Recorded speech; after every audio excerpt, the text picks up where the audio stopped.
Hello दोस्तों, स्वागत है आपका इंग्लिश पाठशाला में। और आज हम बात करेंगे फ्रेजल वर्ब की।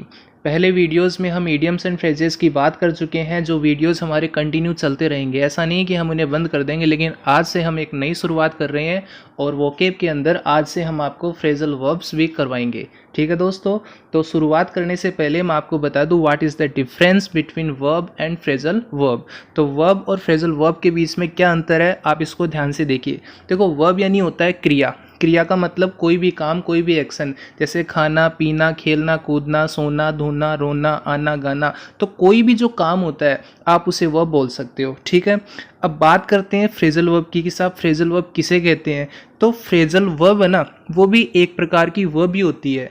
अब इसमें और इसमें क्या अंतर है, यानी कि वर्ब और फ्रेजल वर्ब के बीच में क्या डिफरेंस है, बस अपने को उसे देखना है। तो देखो, जो वर्ब होती है ना, वो एक सिंगल वर्ड, एक अकेले शब्द से मिलके बनती है। जैसे कि आने को बोलते हैं कम, जाने को बोलते हैं गो, खेलने को बोलते हैं प्ले, हंसने को बोलते हैं लाफ, बोलते हैं नहीं बोलते हैं। तो वर्ब यानी क्रिया। तो वर्ब का मतलब कोई भी एक्शन, तो कोई भी एक सिंगल वर्ड क्या कहलाएगा, वर्ब कहलाएगा। लेकिन फ्रेजल वर्ब में क्या होता है कि जब दो या तीन शब्द मिलके, मैंने क्या कहा, जब दो या तीन शब्द मिलके किसी वर्ब का काम करते हैं, यानी कि काम तो वर्ब का ही करेंगे, लेकिन शब्द कितने होंगे, कम से कम दो या तीन होंगे। तो जब दो या दो से अधिक शब्द मिलके किसी वर्ब का, किसी क्रिया का काम करते हैं, तो उसे फ्रेजल वर्ब कहा जाता है। वर्ब का मतलब एक अकेला शब्द और फ्रेजल वर्ब का मतलब कम से कम दो या तीन शब्द। ठीक है ना। अब आप कहोगे कि साहब इसको फ्रेजल वर्ब क्यों कहते हैं, तो इसके पीछे का जो रीजन है वो क्या है, वो ये है कि इसका नाम है फ्रेजल, और जो फ्रेजल है वो बना है फ्रेज से। किससे बना है, फ्रेज से। और फ्रेज किसे कहते हैं, phrase is a group of words. Phrase शब्दों का समूह होता है। फ्रेज किसे कहते हैं, फ्रेज शब्दों के समूह को कहते हैं। तो जब दो या तीन या चार शब्द आपस में मिल जाते हैं तो उसे फ्रेज बोला जाता है। और जब उसका कोई कंप्लीट सेंस आता है, जब उसका कोई सार्थक अर्थ निकलता है, तो उसे सेंटेंस कहा जाता है। What is the difference between sentence and phrase, यही होता है। फ्रेज का मतलब दो या तीन शब्द, यानी कि शब्दों का समूह, और सेंटेंस का मतलब शब्दों का समूह, लेकिन उसका कोई ना कोई अर्थ निकलना चाहिए। तो जब दो या तीन शब्द होंगे और उनका अर्थ निकलेगा, कोई सार्थक सेंस आएगा, तो उसे सेंटेंस कहा जाएगा। लेकिन जब उनका कोई सार्थक सेंस नहीं निकलेगा तो उसे फ्रेज कहा जाएगा। तो फ्रेज का मतलब दो या तीन शब्दों का समूह। अब देखो, फ्रेज से बन गया फ्रेजल, और वर्ब यानी होगी क्रिया। तो वर्ब यानी क्रिया, क्रिया कौन सी, फ्रेज वाली, यानी कि शब्दों के समूह वाली। तो ऐसी क्रिया जो शब्दों के समूह से बनती है। ठीक है ना। तो मैं कहता हूं कि आपको समझ में आ गया होगा। वर्ब का मतलब क्रिया, क्रिया का मतलब कोई भी अकेला शब्द, और फ्रेजल वर्ब का मतलब दो या तीन शब्दों से मिलके बनने वाली क्रिया। तो कम से कम दो या तीन शब्द आपके पास होंगे और वो काम एक वर्ब का करेंगे। अब देखो, इसमें नीचे क्या लिखा हुआ है, आप ध्यान से देखना। इसमें लिखा वर्ब ए सिंगल वर्ड। तो कोई भी अकेला शब्द वर्ब कहलाता है। लेकिन फ्रेजल वर्ब कौन कहलाता है, ए ग्रुप ऑफ वर्ड्स, शब्दों का वो समूह, वर्किंग एज ए वर्ब, जो किसी वर्ब, किसी क्रिया के रूप में काम करता है। अब देखो, अब मैंने कहा जो किसी क्रिया के रूप में काम करता है, लेकिन वो जो शब्द आपस में मिलेंगे तो वो कौन कौन होंगे। तो जब किसी वर्ब के साथ, जब किसी क्रिया के साथ कोई प्रीपोजिशन मिल जाती है, क्या मिल जाती है, प्रीपोजिशन, इसको आप प्रेपोजिशन भी बोल सकते हो। तो जब किसी वर्ब के साथ कोई प्रीपोजिशन मिल जाती है तो उसे फ्रेजल वर्ब कहा जाता है। जैसे कि मैं कहूँ आस्क आफ्टर, जैसे कि मैं कहूँ लुक बिफोर। ठीक है ना। तो जैसे आस्क, आस्क यानी होता है पूछना, आस्क एक वर्ब हो गई। अब इस आस्क के बाद में आपने लगा दिया आफ्टर, और आपको पता है आफ्टर एक प्रीपोजिशन है। तो आस्क आफ्टर यानी क्या होता है, किसी के स्वास्थ्य के बारे में पूछना। जैसे मैंने कहा ब्रिंग, ब्रिंग यानी होता है लाना, लेकिन ब्रिंग के साथ आपने लगा दिया अप, और इसका बन गया ब्रिंग अप, और ब्रिंग अप यानी हो गया पालन पोषण करना। तो देखो, वर्ब के साथ जब कोई प्रीपोजिशन मिल जाती है, जब वो किसी वर्ब का काम करती है, यानी कि दो शब्द रहेंगे लेकिन वो अर्थ एक का देंगे। ठीक है ना। ऐसा नहीं कि ब्रिंग यानी लाना, अप यानी ऊपर, तो ब्रिंग अप यानी ऊपर लाना, नहीं, ऐसा कोई भी अर्थ नहीं आएगा। तो वर्ब के साथ जब प्रीपोजिशन मिलती है तो उसे फ्रेजल वर्ब बोला जाता है। और जब किसी वर्ब के साथ एडवर्ब, एडवर्ब यानी समय को, स्थान को, कारण को बताने वाले शब्द, तो जब किसी वर्ब के साथ कोई एडवर्ब मिल जाएगा तो उसे भी फ्रेजल वर्ब ही बोला जाएगा। तो मैंने क्या कहा, फ्रेजल वर्ब किसे कहते हैं, दो या दो से अधिक शब्दों का वो समूह जो किसी वर्ब का, जो किसी क्रिया का काम करता है, वो फ्रेजल वर्ब कहलाएगा। लेकिन वो जो शब्द होंगे वो कौन कौन होंगे, तो आपको बस इतना सा ध्यान देना है कि किसी भी वर्ब के साथ अगर कोई प्रीपोजिशन आ जाती है तो वो फ्रेजल वर्ब मानी जा सकती है, और किसी वर्ब के साथ कोई एडवर्ब आ जाता है तो उसे भी फ्रेजल वर्ब कहा जा सकता है। तो I hope you may understand what I said. तो मैं आशा करता हूँ कि आप समझ गए होंगे जो मैंने आपको कहा है। तो चलिए आज अब हम बात करते हैं अपनी पहली फ्रेजल वर्ब की। तो देखते हैं वो कौन सी है। तो सबसे पहले लिखा हुआ है अकाउंट फॉर। तो अकाउंट का मतलब होता है लेखा जोखा, लेकिन अकाउंट के साथ आपने यहाँ पे ऐड कर दिया फॉर। क्या कर दिया? फॉर। तो मैंने क्या बोला था? फ्रेजल वर्ब यानी जब किसी वर्ब के साथ कोई प्रीपोजिशन आ जाती है तो अकाउंट, अकाउंट यानी लेखा जोखा, और इसके साथ लगा दिया आपने फॉर। तो ये काम किसका कर रहा है? फ्रेजल का।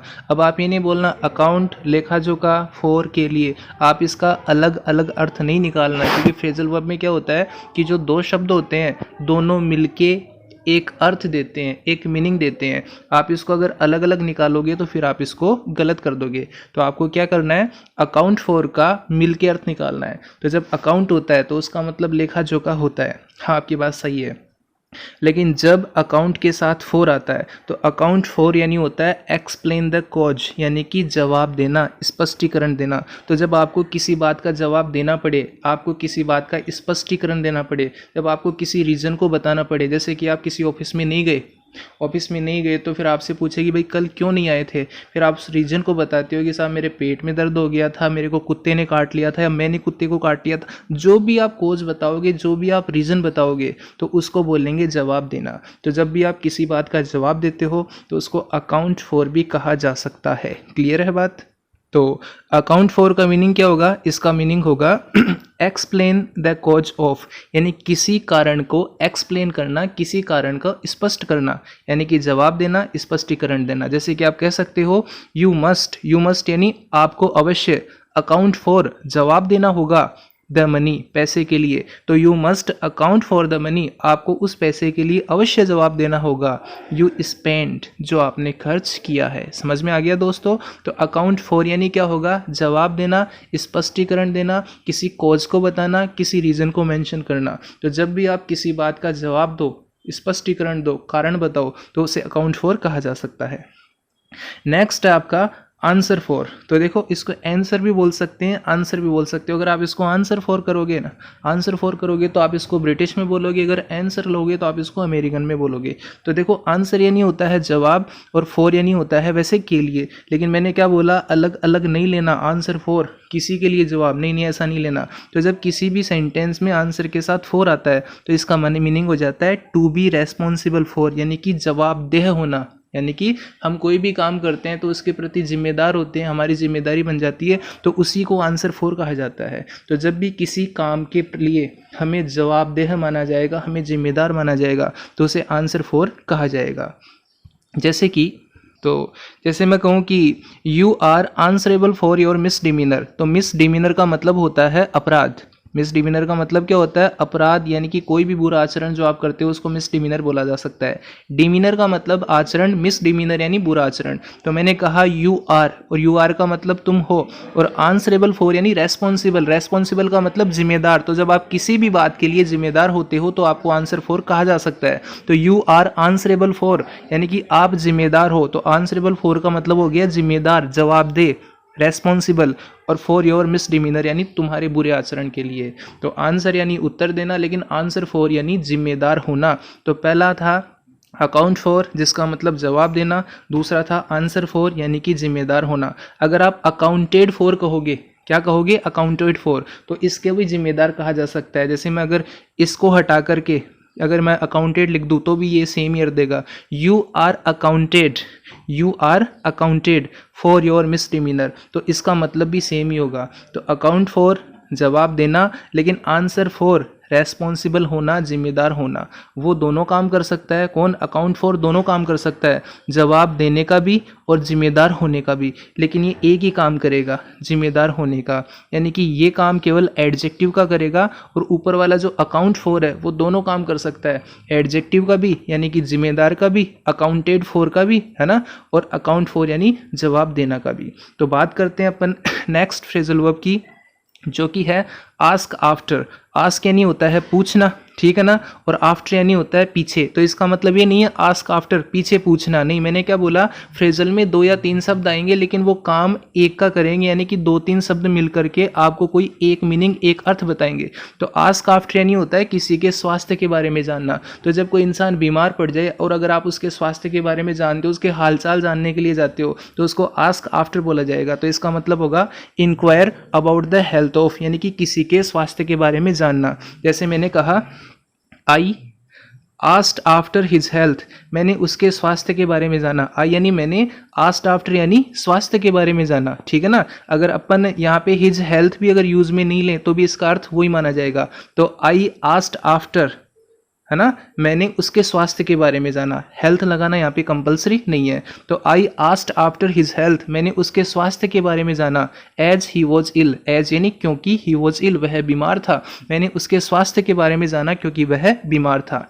नेक्स्ट आपका इडियम है आस्क आउट। आस्क यानी पूछना, आउट यानी होता है बाहर। तो इसका मतलब ये नहीं होता बाहर पूछना। जब आस्क के साथ आउट आएगा तो इसका मतलब होगा इनवाइट करना, आमंत्रित करना। जब आप किसी इंसान को किसी भी चीज़ के लिए इनवाइट करते हो तो उसको आस्क आउट कहा जा सकता है। जैसे कि आपने लिखा आई आस्क्ड सुमेर आउट। अच्छा, फ्रेजल वर्ब में क्या होता है कि जो दोनों शब्द है ना, कई बार क्या होता है कि इन दोनों के बीच में कोई नाउन या प्रोनाउन भी आ सकती है। तो आप इस सेंटेंस को ऐसा बोल सकते हो, आई आस्क्ड आउट सुमेर या आई आस्क्ड सुमेर आउट, दोनों ही सही है। तो I asked Sumer out to lunch, तो आई यानी मैंने और आस्क्ड आउट यानी इनवाइट किया, आमंत्रित किया, और सुमेर यानी सुमेर को, और टू लंच यानी लंच पे। तो I asked Sumer out to lunch, मैंने सुमेर को लंच पे इनवाइट किया।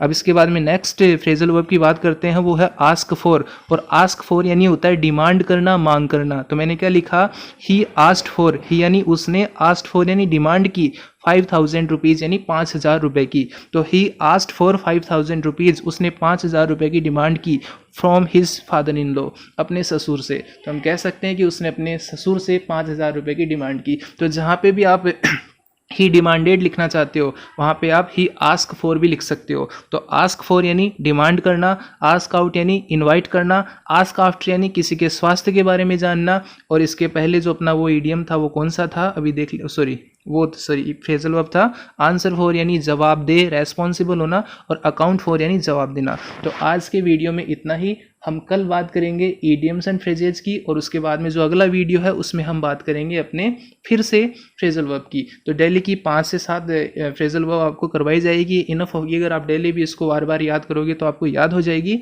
और आप इस वीडियो को लाइक करो, शेयर करो, सब्सक्राइब करो, ताकि ज़्यादा से ज़्यादा लोग हमसे जुड़ सकें। तो आज के लिए इतना ही, और फिर मिलते हैं नेक्स्ट वीडियो में। तब तक के लिए आपको धन्यवाद।